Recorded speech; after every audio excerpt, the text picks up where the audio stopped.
Nous sommes face au plus important mouvement de population en Europe depuis la fin de la Seconde Guerre mondiale.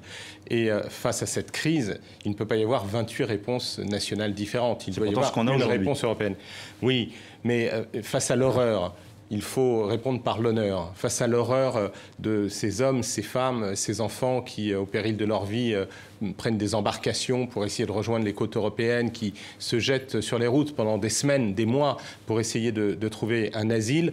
L'honneur de l'Europe, c'est le droit d'asile. La réponse, c'est celle de la dignité, c'est celle de la solidarité. Et elle ne peut être que commune. Quand on a soi-même, dans son histoire, il y a de cela 25 ans, combattu pour abattre un mur, pour abattre un rideau de fer, on n'en construit pas un nouveau au cœur de l'Europe pour empêcher des réfugiés qui veulent trouver un refuge. On ne le fait pas quand on se souvient qu'en 1956, parce qu'il y avait une répression à Budapest, en Hongrie, il y avait des Hongrois qui trouvaient refuge en Europe et en Angleterre et en France et dans d'autres pays. Donc, il doit y avoir cette capacité aujourd'hui à faire face par nos valeurs, avec de l'organisation, avec la solidarité vis-à-vis des pays où arrivent massivement des migrants. C'est la Grèce, c'est l'Italie, c'est la Hongrie. Et je comprends tout à fait que chacun de ces pays ait besoin de la solidarité, mais pas en renonçant à nos principes, c'est-à-dire celui de la protection des personnes qui sont persécutées et qui ont besoin de notre La Hongrie se met hors des lois européennes, avec les lois qu'elle adopte, avec les méthodes qu'elle adopte aujourd'hui. Avec ses barbelés.